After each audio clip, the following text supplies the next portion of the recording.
Hair fall తో బాధపడుతున్నారా? 150+ branches ఉన్న అడ్వాన్స్డ్ గ్రో హెయిర్ క్లినిక్ లో ఫ్రీ కన్సల్టేషన్ కోసం కాల్ చేయండి. ప్రపంచవ్యాప్తంగా అనేక దేశాల మీద ప్రభావం చూపిస్తున్నటువంటి ఇజ్రాయెల్, అమెరికా, ఇరాన్తో చేస్తున్న యుద్ధానికి గ్రహాలు, గ్రహణాల ప్రభావం కూడా ఉంది అని చాలామంది కామెంట్ చేస్తున్నారు. అసలు ఇందులో నిజమెంత? ప్రముఖ జ్యోతిష పండితులు ప్రస్తుతం మనతో పాటు లైవ్ కాల్లో అందుబాటులో ఉన్నారు. ప్రదీప్ జోషి గారు. నమస్తే అండి ప్రదీప్ జోషి గారు. నమస్తే అండి, శ్రీమాత్రే నమః. ఇప్పుడు జరుగుతున్నటువంటి ఏదైతే ఇజ్రాయెల్కి, అమెరికాకి, ఇరాన్తో జరుగుతున్నటువంటి యుద్ధం ఏదుందో దాంట్లో గ్రహాలు, గ్రహణాల ప్రభావం కూడా ఉంది. దానివల్లనే ఇలాంటి యుద్ధ వాతావరణం ప్రపంచవ్యాప్తంగా నెలకొన్నటువంటి పరిస్థితి ఉంది అని చెప్తున్నారు. నిజంగా యుద్ధాలకి, గ్రహాలకి, గ్రహణాలకి లింక్ ఉంటుందా సార్? అసలు వాటి ప్రభావం యుద్ధాల మీద, యుద్ధ వాతావరణం రావడానికి ఇలా కారణాలు అవుతాయా అసలు? కరెంట్గా ఉంటుంది, అందులో డౌటే లేదు. ఓకే. నేను ఆల్రెడీ ఇంతకు మునిపే మీకు సుమన్ టీవీకి వివిధ ఛానల్లో నేను ఇంటర్వ్యూ ఇచ్చినప్పుడే చెప్పాను. 2026 సంవత్సరంలో యుద్ధాలు వస్తాయి అని చెప్పాను. పరాభవ నామ సంవత్సరం మన సాంస్క్రిట్ లో క్లియర్ గా, మన ఏన్షియంట్ టెక్స్ట్లలో క్లియర్ గా చెప్తుంది ఏ సంవత్సరం ఏం జరుగుతుందో. సంవత్సరం పేరుతో మనం తెలుసుకోవచ్చు. ఓకే. పరాభవం, ఇప్పుడు పరాభవ నామ సంవత్సరం వస్తుంది. పరాభవం అంటే అర్థం ఏంటి? ఓడిపోవడం. అవును. సో ఎవరైతే గనక మానవాళికి నష్టం కలిగిస్తారు, మానవాళికి హాని కలిగిస్తారు, సో ఒక హ్యుమానిటీకి ఎక్కడైతే విలువలు ఉండవు, స్త్రీలకు స్వేచ్ఛ లేదు, ఎవరి జీవితంలో వాళ్ళ జీవితం ఎలా గడపాలనుకుంటే అట్లాంటి స్వేచ్ఛలు లేవు, అలా ఎవరైతే గనక మనుషుల స్వేచ్ఛను హరిస్తారు, ఎవరైతే గనక మనుషుల జీవితాలను శాసిస్తారు, అలాంటి వాళ్ళందరూ కూడా ఓడిపోతారు. సో అదే ఇప్పుడు జరుగుతుంది. పరాభవ నామ సంవత్సరం అదే జరుగుతుంది. ఇప్పుడు ఇరాన్ యుద్ధం కానీ, తర్వాత వేరే ఏ యుద్ధాలైనా సరే, యుద్ధం ఎందుకోసం వస్తుంది? ఏదో ఒక ఆటంకం జరిగి యుద్ధం వస్తుంది. దానికి ఏంటంటే గనక మనుషులందరూ కూడా థింకింగ్ మీదనే ఉంటారు. మనకారకుడు చంద్రుడు అవుతాడు, ఆత్మకారకుడు సూర్యుడు అవుతాడు. సూర్య చంద్ర గ్రహణాలు ఏర్పడినప్పుడు భూకంపాలు రావడము, ప్రకృతి విపత్తులు రావడము, లేదా మనుషుల మధ్యన, రాజుల మధ్యన, దేశాల మధ్యన కలహాలు ఎక్కువగా జరగడం, రోగపీడలు ఎక్కువగా రావడం, ఇవన్నీ జరుగుతాయి. మనకి ఎగ్జాంపుల్ కనుక చూస్తే, అంటే ఇది ఒక్కసారి ఇప్పుడు గ్రహణం జరిగింది కదా, ఏదో యుద్ధం ఆల్రెడీ ఎప్పటి నుంచో డిస్కస్ జరుగుతున్నాయి, గ్రహణం అప్పుడు యుద్ధం వచ్చింది కాబట్టి దీనికి మీరు లింకప్ చేసుకుంటున్నారు అని అంటారు. అది అబద్ధం. ఎందుకోసం అంటే ఆల్రెడీ జ్యోతిష్ శాస్త్రంలో క్లియర్ గా చెప్పారు. మనకి డిసెంబర్ 19వ తారీఖు షష్టగ్రహ కూటమి 2020లో ఏర్పడింది. దాని తర్వాత ఏమైంది? లాక్డౌన్ అవ్వడము, అసలు ఎవరు ఊహించినంత భయంకర వ్యాధులు వచ్చాయి. సో అది ఏమిటి? అది వికారినామ సంవత్సరం. వికారము అంటే మొత్తం వికారంగా ఉంటుంది ప్రపంచము. వికృతి నామ సంవత్సరం. తర్వాత 2021లో శార్వరి నామ సంవత్సరం వచ్చింది. మొత్తం అంతా కూడా చీకట్లోకి వెళ్ళిపోయింది. ఎంతో మంది జీవితాలు చీకట్లోకి వెళ్ళిపోయారు.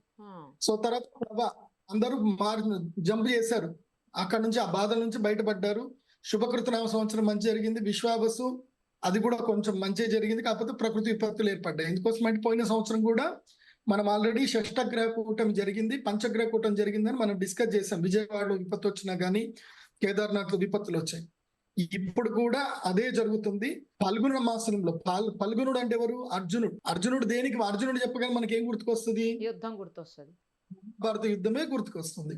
సో ఫల్గుణ మాసము లోపల మనకి అమావాస్య, తర్వాత మాఘ అమావాస్య రోజు వచ్చింది. అంటే పాల్గొన మాసం ప్రారంభమయ్యేటప్పుడు అమావాస్య రోజున సూర్యగ్రహణం ఏర్పడింది, ఇప్పుడు చంద్రగ్రహణం ఏర్పడింది.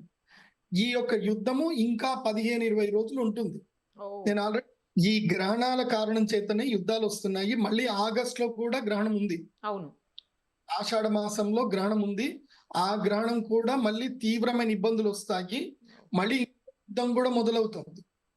ఇప్పటిదాకా అంతర్యుద్ధం నడిచింది. మన భారతదేశానికి కూడా యుద్ధం వచ్చే అవకాశం ఉంటుంది. ఎప్పుడు ఆ టైంలో మీరు ఇప్పుడే చెప్తున్నాను, ఇది రికార్డ్ చేసి పెట్టుకోండి. మళ్ళీ సూర్యగ్రహణం, చంద్రగ్రహణం జరగబోతుంది. ఆ టైంలో బంగ్లాదేశ్ నుంచి, వెస్ట్ బెంగాల్ నుంచి, పాకిస్తాన్ నుంచి మన భారతదేశానికి అటాక్ అవుతుంది. వెస్ట్ బెంగాల్లో రక్తపాతం ఏర్పడుతుంది. కాబట్టి ఈ రాబోయే, ఇప్పుడు మన భారతదేశంలో మనం ఏం చేస్తాం? మనం అన్నదానం చేస్తాం, విద్యాదానం చేస్తాం, చిన్న కార్యక్రమం జరిగినా అందరిని పిలిచి అన్నం పెడతాం. సో మనం నీళ్లు దానం చేస్తాం. మన భారతదేశంలో ఉన్న కల్చర్ ఏంటంటే అందరికీ సహాయం చేయడమే మన కల్చర్. కాబట్టి మన దేశానికి ఈ పరాభవ సంవత్సరంలో ఎలాంటి కీడు లేదు, ఎలాంటి విపత్తు లేదు. పోనీలేండి, గుడ్ న్యూస్ చెప్పారు. ఎవరైతే స్త్రీలను హింసిస్తారో, మానవత్వాన్ని కించపరుస్తారో, స్వాతంత్రాన్ని కొల్లగొడతారో, క్రూరత్వం ఎక్కువగా ఎక్కడైతే ఉంటుందో ఆయా దేశాల్లో తప్పకుండా పరాభవం తప్పదు, పరాభవం ఉంటుంది.